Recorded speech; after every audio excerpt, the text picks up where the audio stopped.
Hello everyone. The basic purpose of introduction of GST law was to allow seamless flow of input tax credit.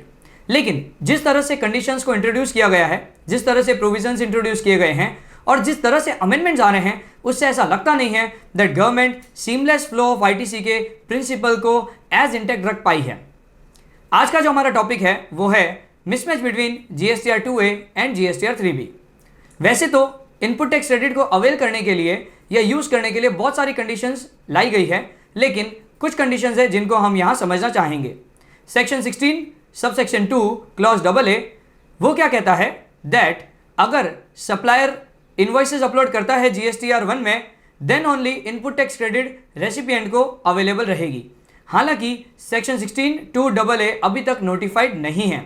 Section 16 2 sub clause C ये क्या कहता है that supplier जिसने goods को या services को supply किया है, it has to pay tax either by way of utilisation of cash ledger और by way of utilisation of credit ledger. यानी सप्लायर यदि टैक्स पे कर देगा तो ही रेसिपिएंट को इनपुट टैक्स क्रेडिट अवेलेबल रहेगी। Then we have section 41 and section 42। Section 41 कहता है that recipient can avail of input tax credit on provisional basis, और सेक्शन 42 कहता है दैट प्रोविजनल बेसिस को मैच करते हुए हम final input tax credit available करवाएंगे। Then comes section 43 capital A which was introduced with the Finance Act 2018 and overriding to section 41 and 42, लेकिन 43 capital A को अभी तक नोटिफाई नहीं किया है। देन कम्स रूल 36 सब रूल 4 जो कि 9 अक्टूबर 2019 को इंट्रोड्यूस किया गया, जो इनपुट टैक्स क्रेडिट के ऊपर रेस्ट्रिक्शन लगाता है। वो ये कहता है दैट जीएसटीआर 2A में जो आईटीसी रिफ्लेक्ट हो रही है उसके सर्टेन परसेंटेज एक्सेस तक ही आप आईटीसी 3B में ले सकते हैं। वो क्या परसेंटेज है? Earlier it was 120%, then it was reduce to 110% and today it is 105%। यानी यदि 100 रुपए की इनपुट रिफ्लेक्ट हो रही है जीएसटीआर 2A में, तो आप 3B में 105 रुपीज की ही इनपुट ले सकते हैं if restriction is of 5%। So there are differences in GSTR 3B and 2A, and how to deal with these differences, this will be deliberated upon today।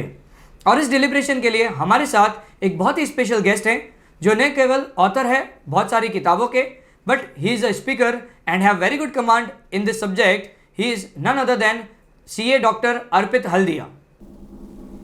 Thank you Akash. और आज का जो हमारा टॉपिक है इस सीरीज़ में कि जो 3B और 2A के मिसमैच को लेकर के नोटिसेज आ रहे हैं उसको हमको कैसे डील करना है।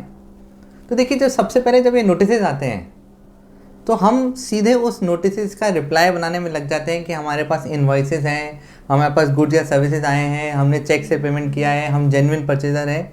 पर उन सब से पहले हमको ये देखना पड़ेगा कि वो नोटिस किस सेक्शन में आ रहे हैं।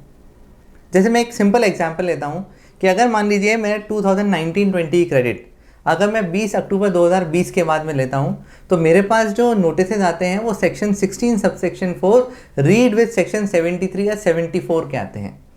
तो इसी तरह से जब मेरे पास 3B वर्सेस 2A के नोटिसेज आ रहे हैं तो सिर्फ सेक्शन 73 या 74 लिखना उसमें सफिशिएंट नहीं होगा। There has to be some section which is being used along with section 73 और 74। तो सबसे पहले जब हम ये देख रहे हैं तो हम जो नोटिसेज आ रहे हैं उसको हमको दो पार्ट में डिवाइड करना पड़ेगा। वो नोटिसेज जो आईटीसी अवेल हमने 9 अक्टूबर 19 से पहले करी है उसके लिए आ रहे हैं। दूसरे वो नोटिसेज जिसकी आईटीसी हमने 9 अक्टूबर 2019 के बाद में अवेल करी है वो आईटीसी। ऐसा क्यों? क्योंकि 9 अक्टूबर 2019 को रूल 36(4) इंसर्ट हुआ था, तो that position has to be dealt with separately. So this part would only be covering ITC which has been availed prior to 9th October 2019 and for which notices are being received by the assessee। उस part को शुरुआत करते हैं। तो अभी बहुत recently supreme court का judgement आया भारती एयरटेल के केस में, जहाँ पे उन्होंने एक बहुत इंपॉर्टेंट ऑब्जर्वेशन दिया, और उस ऑब्जर्वेशन में उन्होंने बोला कि the primary source of input tax credit is the invoices and the books of accounts and the documents maintained by the assessee, and the portal is only playing a helping function wherein it is assisting the taxpayer for ascertaining the ITC। तो मेरा जो primary document है it is the invoice and the books of accounts and the documents maintained by me।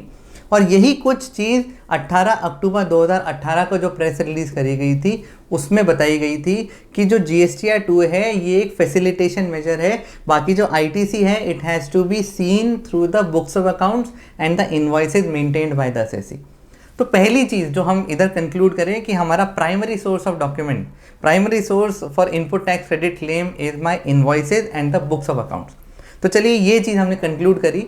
अब दूसरी चीज़ आती है कि वो कौन सा सेक्शन इन्वोक किया जा रहा है। जब हम इस तरह के नोटिस का सबमिशन बनाएं तो पहली चीज़ हमें जो क्वेश्चन करनी है कि what is the section which is being used along with section 73-74 for rejecting the claim of ITC which has been availed prior to 9 October 2019। तो ऐसे कौन से सेक्शन है जिसको डिपार्टमेंट यूज़ कर सकता है? मेरी राय में सिर्फ सेक्शन 42 है जिसको यूज़ करके डिपार्टमेंट हमारे अगेंस्ट में 3B वर्सेस 2A की डिमांड निकाल सकता है। क्या वो इसको निकालने के लिए लॉ में एनेबल्ड है या नहीं है, ये हमारा एक पॉइंट ऑफ डिस्कशन हो सकता है। तो अगर मैं सेक्शन 42 देखता हूँ तो वहाँ पे उन्होंने बोल रखा है कि the recipient would be accepting the ITC and that then the ITC would be flowing to the electronic credit ledger। तो कुछ ऐसा प्रोसेस बनाया गया था कि सप्लायर जो है वो सेक्शन 37 में अपना GSTR 1 फाइल करेगा, रिसिपिएंट उसको सेक्शन 38 में GSTR 2 फाइल करते समय उन एंट्रीज को एक्सेप्ट करेगा और वो क्रेडिट सेक्शन 39 में जब GSTR 3 फाइल किया जाएगा तब उसमें क्रेडिट वो फ्लो करेगी और इलेक्ट्रॉनिक क्रेडिट लेजर का पार्ट बनेगी। तो सेक्शन 37 का GSTR 1 आज भी इन प्लेस है, पर सेक्शन 38 का GSTR 2 अभी तक नहीं आया है, अभी तक उसको नोटिफाई नहीं किया गया है। ऐसा मैं क्यों एम्फेसिस दे रहा हूँ? क्योंकि सेक्शन 42 का जो बेस डॉक्यूमेंट है, जो बेस प्रोसीजर है, वो सेक्शन 38 के GSTR 2 से निकलता है। और जब मैं सेक्शन 42 को पढ़ता हूँ तो उसका प्रोसेस जो दे रखा है वो रूल 69 में दे रखा है। और रूल 69 का प्रोवाइजो जो है वो ये बोलता है कि अगर GSTR 1 और GSTR 2 की जो डेट है वो अगर नोटिफाई नहीं हुई है तो मैचिंग एक्सरसाइज तभी होगी जब उसकी डेट नोटिफाई होकर के वो डेट खत्म हो चुकी होगी। तो जुलाई 17 से मार्च 2018 के लिए अगर मैं बात करूं तो GSTR 1 का जो नोटिफिकेशन आया था, जो 58/2017 नोटिफिकेशन था, उसमें एक पैरा सेकंड उन्होंने दिया हुआ था जहां पे उन्होंने बोला था कि the due date for filing of GSTR 2 under section 38 would be subsequently notified, जो आज तक नोटिफाई नहीं हुई है।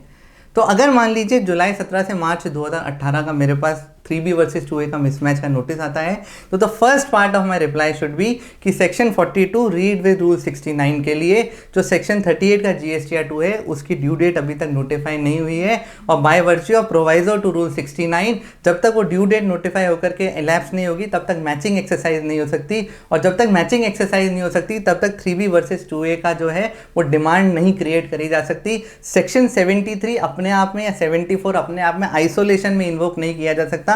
अगर आप बोलते हैं कि ITC has been wrongly availed or wrongly utilized, what is the section under which it is said that ITC claimed or availed by me has been wrongly availed or utilized?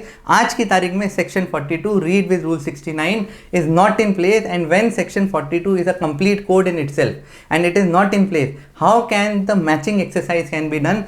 This should be the first part of our reply. In addition to that, अब देखिए अगर 3B versus 2A का मेरे पास अगर notice आता है तो they are not differentiating between a genuine recipient and a default wilful defaulter. और जब जो प्रोसीडिंग है it is not differentiating between a genuine recipient and a wilful defaulter, in that case it is hit by article 14 of the constitution of India. और industrial trade का जो honourable Gujarat high court का जो judgement था वहाँ पे उन्होंने स्पेसिफिकली इस चीज़ को दिया था कि इफ़ द प्रोविजन और the proceedings are not differentiating between a genuine person and a willful defaulter, then they are liable to be hit by Article 14 of the Constitution of India.